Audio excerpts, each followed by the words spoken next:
हरियाणा में गृह मंत्रालय के साथ स्वास्थ्य मंत्रालय तथा कई अन्य मंत्रालयों को एक साथ संभालने वाले अनिल विज को लगता था कि इस बार उन्हें मुख्यमंत्री की गद्दी मिल सकती है।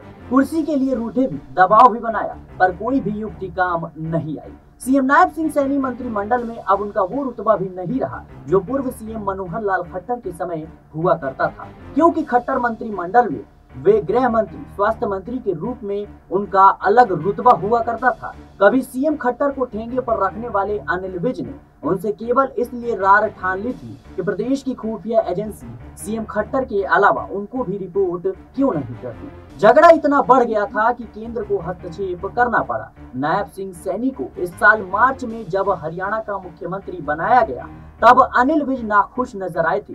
बात इतनी बढ़ गई कि अनिल विज बीजेपी विधायक दल की बैठक से नाराज होकर बाहर चले गए थे और शपथ ग्रहण समारोह में शामिल होने से इनकार कर दिया था।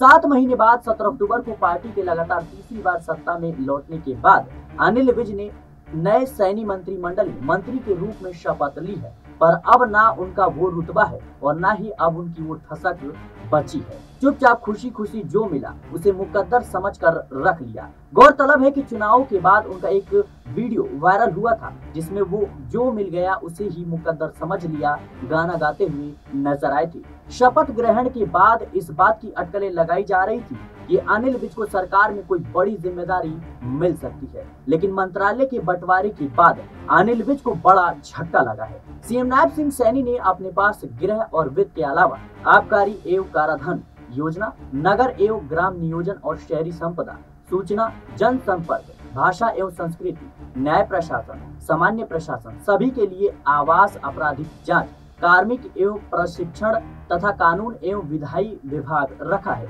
सारे महत्वपूर्ण विभाग सीएम नायब सिंह सैनी ने अपने पास रख लिए। हर सीएम की चाहत होती है कि वो गृह मंत्रालय अपने पास रखे। सैनी इस काम में सफल भी साबित हुए हैं। पूर्व मुख्यमंत्री मनोहर लाल खट्टर चाहकर भी कभी गृह मंत्रालय अपने पास नहीं रख पाए थे।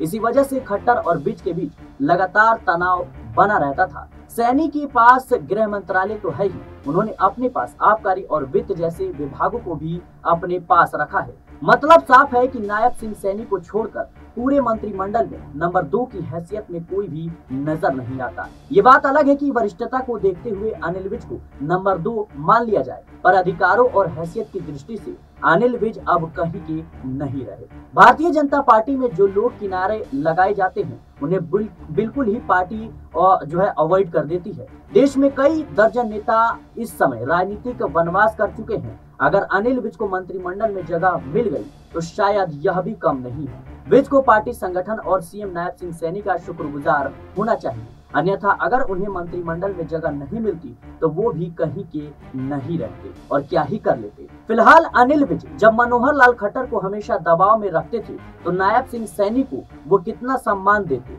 अक्टूबर 2023 में विज ने 372 जांच अधिकारियों को निलंबित करने के लिए पुलिस शीर्ष अधिकारियों को निर्देश देकर सुर्खियों में थे, क्योंकि इन अधिकारियों ने 1 साल से अधिक समय से लंबित शिकायतों पर कार्रवाई नहीं की थी। इसके बाद 100 से अधिक अधिकारी निलंबित कर दिए। 1 महीने बाद उन्होंने मुख्यमंत्री कार्यालय यानी सीएमओ के अधिकारियों द्वारा हस्तक्षेप के विरोध में फाइलों को मंजूरी देना और स्वास्थ्य विभाग की बैठकों की अध्यक्षता करना बंद कर दिया। मनोहर लाल खट्टर पुराने दौर के राजनीतिज्ञ थे, शायद वो इसलिए विज को बर्दाश्त कर लेते थे, पर नायब सिंह सैनी शायद इस तरह का व्यवहार कभी नहीं कर पाते। नायब सैनी ने पारी की शुरुआत में ही अनिल विज को कतर कर पूरे मंत्रिमंडल को संदेश दे दिए हैं। अनिल विज की मंत्रिमंडल में वापसी उनकी बेहतरीन राजनीतिक शैली को दर्शाती है, क्योंकि वह हरियाणा में बीजेपी के लिए अपरिहार्य है। भले ही वह अपने बयानों, कार्यशैली और सैनी और उनके पूर्ववर्ती और वर्तमान केंद्रीय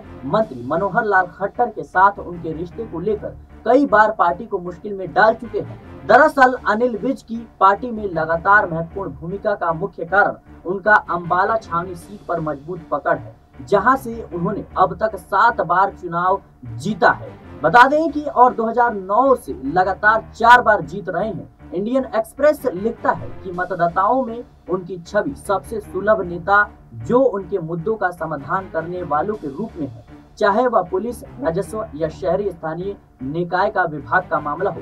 अनिल विज अंबाला में अपने घर पर नियमित जनता दरबार लगाकर लोगों की समस्याओं का निपटारा करते हैं। अनिल विज का प्रभाव अंबाला मंडल के बड़े हिस्से तक फैला हुआ है, जिसमें 18 विधानसभा क्षेत्र आते हैं। हालांकि बीजेपी ने 2019 के लोकसभा चुनाव में इस क्षेत्र में सभी 18 विधानसभा सीटों पर बढ़त बनाई थी, लेकिन विधानसभा चुनाव में यह बढ़त केवल 9 सीटों तक सीमित रह गई और इस साल के संसदीय चुनाव में भी यह आंकड़ा 9 पर ही रहा। हाल ही के विधानसभा चुनाव में कांग्रेस ने इस क्षेत्र में बीजेपी को पछाड़ते हुए 12 सीटें जीती, जबकि शेष सीटें बीजेपी के खाते में गई। अनिल विज के बिना इस क्षेत्र में कांग्रेस के लिए प्रभुत्व को तोड़ना बीजेपी के लिए काफी ज्यादा मुश्किल है, यानी कठिन है। अनिल विज लगातार अपनी भूमिका बढ़ाते हुए नजर आ रही हैं, लेकिन जिस तरीके से अनिल विज चुनाव से पहले बयानबाजी कर रही थी और यहाँ तक कि जब चुनाव था उस वक्त बयान दे रहे थे कि अगली मुलाकात अब सीएम आवास में होगी, यानी संदेश देने की कोशिश में थे कि मैं मुख्यमंत्री बनकर रहूंगा, मुख्यमंत्री बनने से मुझे कोई नहीं रोक सकता। लेकिन मामला इतना बढ़ गया कि गृह मंत्री अमित शाह को खुद हस्तक्षेप करना पड़ा और गृह मंत्री ने यह जिम्मेदारी ली। मोहन सिंह यादव, मध्य प्रदेश के मुख्यमंत्री मोहन सिंह यादव के साथ गृह मंत्री अमित शाह पहुंचे और उन्होंने जो मुख्यमंत्री है उसका चुनाव किया। हालांकि ये इसलिए भी जरूरी था क्योंकि देखा जाए तो बीजेपी आलाकमान पहले ही तय कर चुका था कि नायब सिंह सैनी अगले मुख्यमंत्री होंगे अगर भारतीय जनता पार्टी हरियाणा में जीत दर्ज करती है तो। लेकिन जिस तरीके से राव इंद्रजीत अपने विधायकों के साथ लगातार अपने घर पर बैठकें कर रहे थे, उनको शक्ति प्रदर्शन के रूप में देखा जा रहा था। वहीं अनिल विज लगातार जिस तरीके से बयानबाजी कर रहे थे और सीधे तौर पर कह रहे थे कि मैं मुख्यमंत्री बनने के काबिल हूँ क्योंकि मेरा अनुभव हरियाणा कैडर में सबसे ज्यादा है, मैं सबसे ज्यादा अनुभवी नेता हूँ और बीजेपी में अभी सबसे वरिष्ठ हूँ, इस लिहाज से मुझे मुख्यमंत्री बनाया जाना चाहिए। हालांकि जब गृह मंत्री अमित शाह मीटिंग में पहुंचते हैं, बैठक होती है, तो उस समय अनिल विज किसी भी तरीके से विरोध नहीं करते हैं। लेकिन जिस तरीके से अनिल विज की हरियाणा की राजनीति में हैसियत है, भले ही आज अंबाला कैंट से वो जीत दर्ज कर पाए, भले ही उन्हें नायब सिंह सैनी में कोई बड़ी जिम्मेदारी नहीं मिली, लेकिन अनिल विज जैसा नेता भारतीय जनता पार्टी के लिए बड़ा कारगर साबित हो सकता है। फिलहाल अनिल विज का अगला कदम क्या होगा, इस पर भी नजरें लगातार बनी हुई है, क्योंकि अनिल विज जिस तरीके से बयानबाजी कर रहे थे और जिस तरीके से अपना रुख दिखा रहे थे, जाहिर सी बात है कि क्या वो वाकई में बगावत करेंगे, क्या जो नायब सिंह सैनी उन्हें दिक्कतों का सामना करना पड़ेगा तमाम फैसले लेने में, क्योंकि मनोहर लाल खट्टर जैसे बड़े दिग्गज नेताओं से भी अनिल विज कई बार भिड़ चुके हैं। देखना होगा कि किस तरीके से पूरा का पूरा कार्यकाल चलता हुआ नजर आएगा। फिलहाल इस रिपोर्ट को लेकर आपकी क्या राय है, हमें कमेंट बॉक्स में जरूर बताएं। देश और दुनिया की तमाम खबरों के लिए बने रहें नेक्स्ट टाइम पॉलिटिकल फाइट।